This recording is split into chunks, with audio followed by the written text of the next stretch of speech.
नमस्कार साथियों। आशा है कि आपके परिवार में खुशी का वातावरण होगा, संतानें आज्ञा में होंगी और घर में आपस में प्यार और सम्मान बना हुआ होगा। आज मैं आपसे चर्चा करूँगा कि धनवान कौन होता है। बहुत से लोग कहते हैं कि पैसा मेहनत से नहीं कमाया जाता, कहते ही हैं। बहुत से लोगों के विचार हैं कि मेहनत से नहीं कमाया जाता, और हम प्रैक्टिकल रूप से देखते भी हैं जो सबसे ज़्यादा मेहनत करता है वो कम कमा रहा है, बल्कि जो एक ऑफिस में बैठा हुआ है वो ज़्यादा कमा रहा है और ज़्यादा अच्छा, ज़्यादा सुख में है। तो ये सही है, लेकिन उनके जो कम मेहनत में ज़्यादा कमा रहा है उनमें एक विशेषता होती है, और जो ज़्यादा मेहनत कर रहा है उनमें कुछ अलग विशेषता होती है। ज़्यादा वैसे तो आपने खुद का अनुभव ज़्यादा है, इसलिए ज़्यादा लंबा वीडियो ना करके मैं ज़्यादा विस्तार से नहीं बता रहा कि प्रैक्टिकल रूप से आपने देखा ही है कि जो ज़्यादा मेहनत करते हैं, ज़्यादा समय देते हैं, वो कम ही कमाते हैं। इसके पीछे जो सबसे बड़ी उनके मन की स्थिति होती है, जो उनके अंदर से ही विचार होते हैं, जो उनके संस्कार होते हैं, वो एक विशेष प्रकार के संस्कार होते हैं। और जो ज़्यादा मेहनत करके भी कम कमा रहे हैं उनमें अलग तरीके से एक संकुचित विचारधारा, एक छोटापन, एक छोटी विचारधारा ही रहती है। कई बार सुना होगा कि जिसका जितना बड़ा मानना है, जितनी बड़ी उसकी उदारता है, वही धनवान बनता है। और प्रैक्टिकल रूप से भी आप देखेंगे कि जो सबसे ज़्यादा दान करता है वही सबसे ज़्यादा अमीर है। अब कई बार लोग कहते हैं कि जिसके पास होगा वही तो दान करेगा।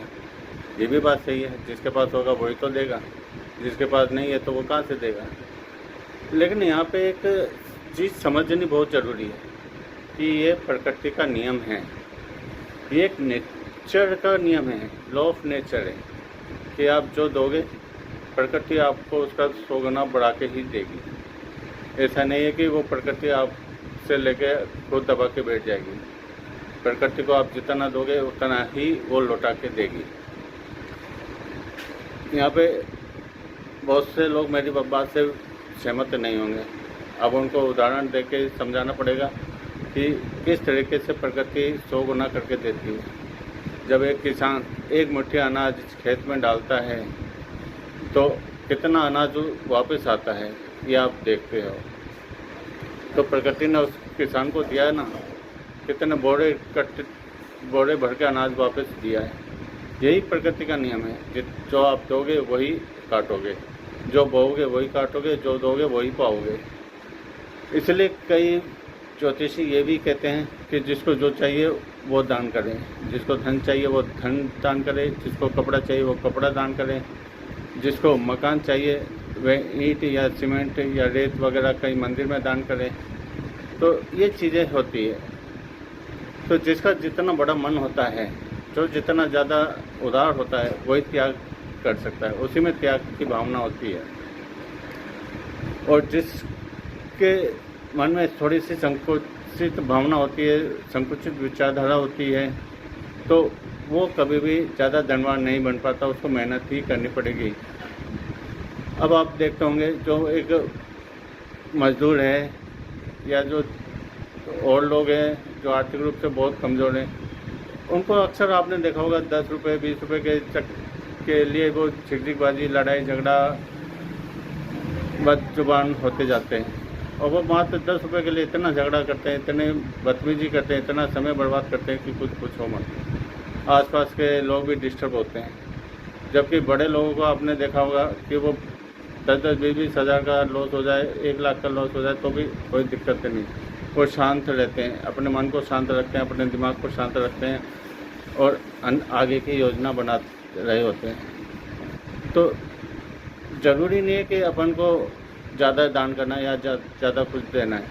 तो प्रकृति तो 100 गुना करके देगी, 10 गुना करके देगी। तो ज़रूरी नहीं है अपन को जितना चाहिए उतना ही अपन को दान करना है। हमारे को अगर 1000 स्क्वायर फीट का मकान चाहिए तो ऐसा नहीं कि आपको 1000 फीट का मकान ही दान करना है। आप मंदिर में कुछ ईंटें दे सकते हो, सीमेंट दे सकते हो। यदि आपको बहुत सारे कपड़े चाहिए तो आप कहीं मंदिर में थोड़ा सा 1-2 मीटर कपड़ा मंदिर में दान कर सकते हो। ये तो ज्योतिषियों के से पूछा जा सकता है कि क्या दान करना चाहिए, किस समय दान करना चाहिए। तो जिसका मन जितना उदार होता है उतना ही वो आगे बढ़ता है, उतना ही प्रकृति उसको लौटा लौटा के वापस देती है। इसलिए आपने देखा होगा जो धनवान व्यक्ति वो दान भी खूब करता है। उन्हें वो धनवान चलो बाद में बनाए, लेकिन जब कम उम्र के थे, जब युवा थे, तो वो थोड़ा थोड़ा दान जरूर करते होंगे, कहीं ना कहीं किसी को देते होंगे। और किसी ने उस पैसा ले भी लिया हो, दिया नहीं हो, तो भी उन्होंने कभी लड़ाई झगड़ा नहीं करा है और वो शांत मन से अपना आगे काम करते रहते हैं।